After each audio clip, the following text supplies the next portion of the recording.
নমস্কার বন্ধুরা, সকলকে স্বাগত জানাচ্ছি। আজকে আমি আপনাদের সাথে লোটে মাছের পকোড়া বা ফ্রাইয়ের রেসিপি শেয়ার করছি। ঘরে থাকা সামান্য কিছু উপকরণ দিয়েই এই সুস্বাদু পকোড়া আপনারা খুব সহজে তৈরি করে নিতে পারেন। আজকের এই রেসিপি ভালো লাগলে ভিডিওটাকে লাইক আর শেয়ার করতে ভুলবেন না। এই রেসিপিটা করার জন্য আমি এখানে লোটে মাছগুলোকে এইভাবে মাঝারি টুকরো করে কেটে নিয়েছি আর তারপর ভালো করে জল দিয়ে ধুয়ে নিয়ে জল ঝরিয়ে এই প্লেটে রেখেছি। এবার এর মধ্যে আমরা দিয়ে দেবো পাতিলেবুর রস। একটা গোটা পাতিলেবুর 4 ভাগের 1 ভাগের রসটা চিপে দিয়ে দিলাম। এতে করে মাছের যে একটা আলাদা গন্ধ থাকে সেটা দূর হবে। এবার এর মধ্যে দিয়ে দিলাম 1/4 চা চামচের মতো নুন, অল্প একটু হলুদের গুঁড়ো দিচ্ছি। ঝালের স্বাদের জন্য আমি এখানে লঙ্কার গুঁড়ো ব্যবহার করছি, আপনারা চাইলে কাঁচা লঙ্কা বাটাও দিতে পারেন। এবার 1 চা চামচ দিয়ে দিলাম রসুন বাটা, 1 চা চামচ দিয়ে দেবো আদা বাটা। এই সব কিছুর সাথে মাছটাকে ভালো করে মাখিয়ে নিয়ে 10 মিনিটের জন্য আমরা রেস্টে রেখে দেব।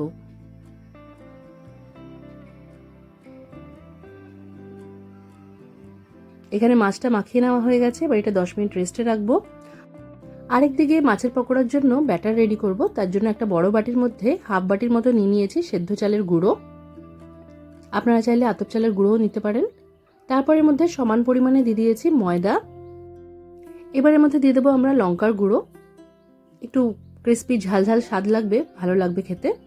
হাফ চা চামচের মতো এখানে লঙ্কার গুঁড়ো দিয়েছি, হাফ চা চামচ দিয়ে দিয়েছি জিরের গুঁড়ো। এবার এর মধ্যে দিয়ে দেবো আমরা 1/4 চা চামচের মতো গরম মশলার গুঁড়ো। স্বাদ মতো নুন দিয়ে দিতে হবে, আমি এখানে 1 চা চামচের মতো নুন দিয়েছি। সমস্ত শুকনো উপকরণ আগে ভালো করে মিশিয়ে নিতে হবে। তারপর এর মধ্যে অল্প অল্প জল দিয়ে একটা ভালো ব্যাটার আমাদের রেডি করে নিতে হবে, যেটা পাতলা তো একদমই হবে না, একটু ঘনর দিকে ব্যাটারটা রাখলেই ভালো হবে। তো এখানে আমি অল্প অল্প জল দিয়ে ভালো করে এটাকে মিক্স করে নেব। আমি যেহেতু এখানে সেদ্ধ চালের গুঁড়ো ব্যবহার করছি তাই এটা একটু খুব তাড়াতাড়ি জল টানে। আপনারা আতপ চালের গুঁড়ো ব্যবহার করলে সেটাও বুঝে সেরকম জল দেবেন, এই জন্য আমি জলের পরিমাণটা এখানে বলছি না। চালের গুঁড়োর উপরে নির্ভর করে কতটা এটা জল লাগবে আমাদের ব্যাটার তৈরি করতে। তো লাস্টে আপনারা কনসিস্টেন্সিটা দেখে বুঝে নেবেন। এখানে ব্যাটারটা যখন আমাদের তৈরি হয়ে যাবে তখন এটাকে ভালো করে আমরা ফেটিয়ে নেব।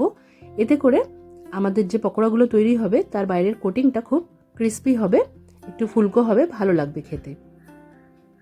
তো এখানে ব্যাটারটাকে ভালো করে মিক্স করে নিয়েছি, এবার রেখে দিলাম। আরেকদিকে আমরা মাছের গায়ে যে মশলা মাখিয়ে রেখেছিলাম তার ফলে মাছের গায়ে থেকে এরকম জল বেরিয়েছে, এই জলটাকে ভালো করে ফেলে দিয়ে তবেই কিন্তু এই ব্যাটারের মধ্যে আমরা মাছগুলোকে ডিপ করে ভাজবো। আর এখানে ব্যাটারটা আরেকবার দেখিয়ে দিলাম। মাঝে মাঝেই ব্যাটারটাকে ভালো করে মিক্স করে নিয়ে তারপর এর মধ্যে মাছগুলোকে ডিপ করে আমাদের তেলে ছাড়তে হবে। আরেকদিকে তেলটা ভালো করে গরম হয়েছে কিনা সেটা চেক করার জন্য আপনার ব্যাটারটা 2 ফোঁটার মতো তেলের মধ্যে দিয়ে দেখে নিতে পারেন। এখানে তেল ভালো করে গরম হয়ে গেছে, তাই আমি এই লোটে মাছগুলোকে ব্যাটারের মধ্যে ডিপ করে নিয়ে চামচের সাহায্যে গরম তেলের মধ্যে ছেড়ে দিলাম আর আঁচটা মাঝারি করে দিয়েছি। এই মাঝারি আঁচের মধ্যেই সব কটা লোটে মাছ এই ব্যাটারে ডিপ করে আমরা ভাজবো।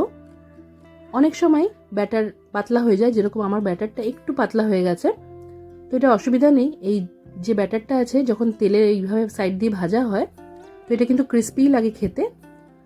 আমি মাছটা ভাজতে দিয়ে ওপর থেকে আরেকটু কোটিং দ্বিতীয় দিকে এইভাবে দিয়ে দিচ্ছি, এতে করে মাছের গায়ে কোটিংটা ভালো করে বসবে আর দ্বিতীয় দিকটাও খুব ক্রিস্পি করে ভাজা হবে।